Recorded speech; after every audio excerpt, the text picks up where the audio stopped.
कुछ भी हो जाए। उस लीगल तरीके का भी मेरे पास है कि मैंने कब से फाइलिंग की हूँ।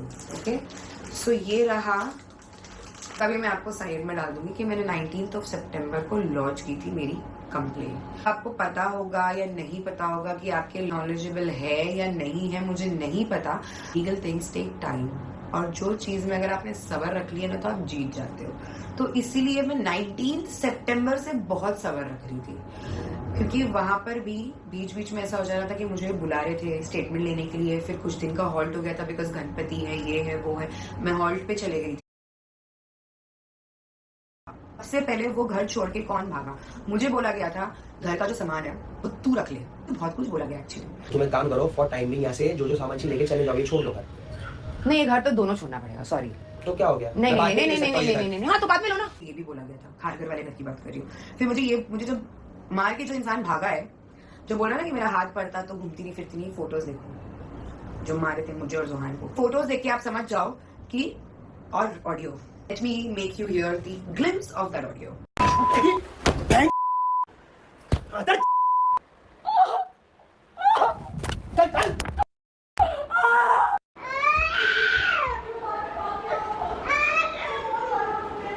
सॉरी गाइज, वहाँ से निकाल के मुझे यहाँ लाना पड़ा। ये सब रहे प्रूफ्स, और ये नहीं मैं जो कि और बातें करने वाली हूँ। फिर से एक चीज़ आई है, अभी मैंने पढ़ी, उसके ऊपर भी बात करेंगे ब्लॉग में।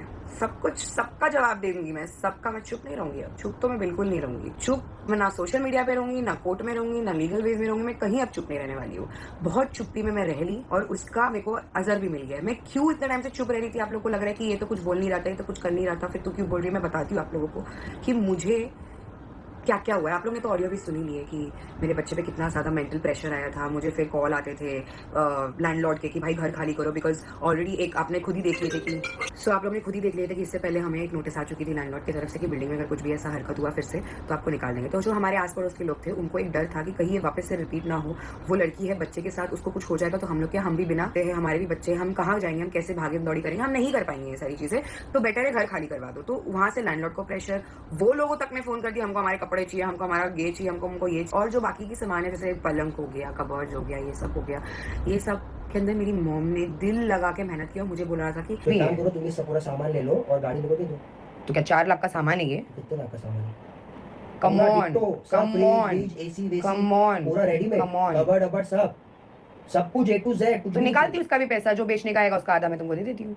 अपना तुम कर लो, हम भी अपना कर लेंगे। इस सबको फेंक दो। हालांकि टीवी का ईएमआई मैंने भरी, फ्रिज का ईएमआई मैंने भरी, हर चीज का ईएमआई मेरे, अभी भी टीवी का ईएमआई मैं भरी रही हूँ। तो जब जो चीजों पे, जैसा जो इंसान पहले चीज क्या लेके भागा, बोले कार मेरे नाम पे मैं लेके जा रहा हूँ, आईडी मेरे नाम पे मैं लेके जा रहा हूँ। तो मैं अगर ये छोटी छोटी चीजें अगर अपने पास ले आई, जो कि खुद ने बोले गए थे कि हमें कुछ ज्यादा नहीं चाहिए, हमें ये चाहिए, हमें वो चाहिए, यही बोला गया था। हमें कपड़े हमारे रख देना, हम आएंगे लेने के लिए, हमारा सामान पहुंचा देगा। मैं क्यों कपड़े तुम्हारे एकदम तय करके रखूं? कौन सी जिंदगी तुम मेरी तय करके गए हो? गाइस, मैं एक चीज बोलना चाहूंगी कि ये जो होता है ना हर जगह पे कि औरत है तो विक्टिम खेलती है, औरत है तो ये करती है, औरत है तो वो करती है। औरत तब करती है जब उस पर बहुत बीत गई होती है, बहुत हद बिना बीत गई होती है। रिस्पॉन्सिबिलिटी के नाम पर जो बोला जा रहा है ना कि इन्वेस्टमेंट नहीं है, प्रॉपर्टी है दोनों के नाम पर, जो कि उनको मेरे नाम पर करनी भी नहीं थी, अपने नाम पर रखनी थी। वो तो आईटीआर के चक्कर में, ईएमआई लेने के चक्कर में आईटीआर मेरा भी लगाना था उसके अंदर, इसलिए हम दोनों के नाम पे। वरना कार तो आपको पता ही है, पैसे दोनों के नाम पे किसके हैं। क्योंकि मैंने सोची नहीं थी ना जिंदगी में कि मैं इस इंसान पे भरोसा ना करूं। मेरे दिमाग में कभी क्वेश्चन नहीं आया। मैंने ये सोचा कि नहीं यार, शादी होने वाली है, नहीं यार कैसे भरोसा नहीं करूं। आज मेरे पे ना लॉयर्स हंसते कि जब तुम साथ में कमा रहे थे तो क्यों तुमने कोई डॉक्यूमेंटेशन नहीं कराई? मैं बोली भरोसा। कोई जॉइंट अकाउंट क्यों नहीं खुला है? मैं बोली भरोसा। तो ये सारी प्लानिंग प्लॉटिंग पता चलती कि किसकी पहले से थी और किसकी नहीं थी। मुझे भरोसा था, भरोसा टूटा मेरा। एक जगह से नहीं, बहुत सारी जगहों से टूटा है मेरा भरोसा। और रही बात ये कि गाली या नॉल, ये सब तो शुरुआत कहाँ से हुई? ये तो आप देखो, आप बताओ कि शुरुआत कहाँ से हुई। मैं तो शिफ्ट हो गई। शिफ्टिंग में मैं जोहान को यहाँ रख के 3-3, 4-4, 5-5 दिन मैं वहाँ रहती थी, क्योंकि पूरा घर सेट करने में मुझे इतना टाइम चला गया कि मैं खाती नहीं थी, पीती नहीं थी, मैं कमजोर हो गई, मुझे बुखार आ गई थी, मैं बेड पर पड़ गई। अपने घर वालों की कभी नहीं सुनी, कोई बात नहीं सुनी। इतना अंधविश्वास रखी उस पर, क्योंकि मुझे शादी से पहले तक इतनी रिपोर्ट्स आ गई थी ना दूसरों के थ्रू कि कैसे बैकग्राउंड से बिलोंग करते हैं वो लोग। मैंने फिर भी ये सोची कि नहीं नहीं नहीं। मुझे बहुत सारे लोगों का अभी भी मैसेज आया कि हमारे साथ भी ऐसा हुआ था, हमको भी बोला गया था। मुझे तो पहले से ही चीट करते हुए आओ। आपकी एक्स के साथ तो आप रिलेशनशिप में थे जब आप मेरे साथ रिलेशनशिप में आए। और आप मुझे बोला था कि 3 महीने पहले ब्रेकअप हो गया है। आपके चाहने वाले उसे बोल रहे हैं कि मैं आपकी बहन हूँ, बहन जैसी हूँ। आज जैसा किसी और को बोला जा रहा है वैसे ही मुझे बोला गया था कि मैं बहन जैसी हूँ, मैं घर पर आके बैठ जाती हूँ, ये वो वीडियो बनाने के लिए कोई लड़की नहीं है। तो लोगों ने मुझे पाले है। मैं और भी ऐसी चीज़ें बोली गई, उसकी भी पूरी रिकॉर्डिंग है, कॉल रिकॉर्डिंग है मेरे पास, कि ये भी बोला गया कि मैं इतनी ट्रॉमेटाइज किड थी और मेरे डैड मुझे मेंटली टॉर्चर करते थे, हैरेस करते थे। और मतलब कुछ लोगों ने अपनी एक्स को ये सब बात बताई कि मुझे मेंटली मतलब निदा को उसके घर वाले मेंटली टॉर्चर करते थे। निदा पीजी में रहती थी, इसके वजह से मैं चाहता हूँ कि मैं उसको कंडोलेंस दूँ, मैं उसका साथी बनूँ, मैं उसका दोस्त बनूँ। ऐसा करके लोगों को यहाँ पर मैनिपुलेट किया जाता था। वो बेचारी जो भी है वो भी अपने अलग वे में चल रही थी। उसको लग रहा था कि मैं गलत हूँ, मुझे लग रहा था कि वो गलत है। और बाप रे बाप।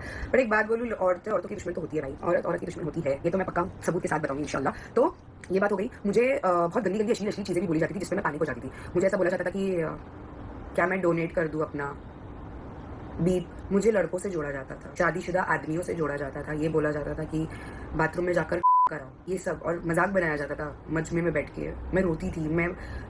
कोई आदमी मेरे सामने बैठा है, मेरे साथ अश्लील हरकतें हो रही है यहाँ पर, और मैं उस इंसान को अंदर ले जाकर बोली, this is not good, don't do this with me, this is how I have been tortured. And I am telling you guys, बहुत सबराई हूँ मैं बहुत सबराई हूँ।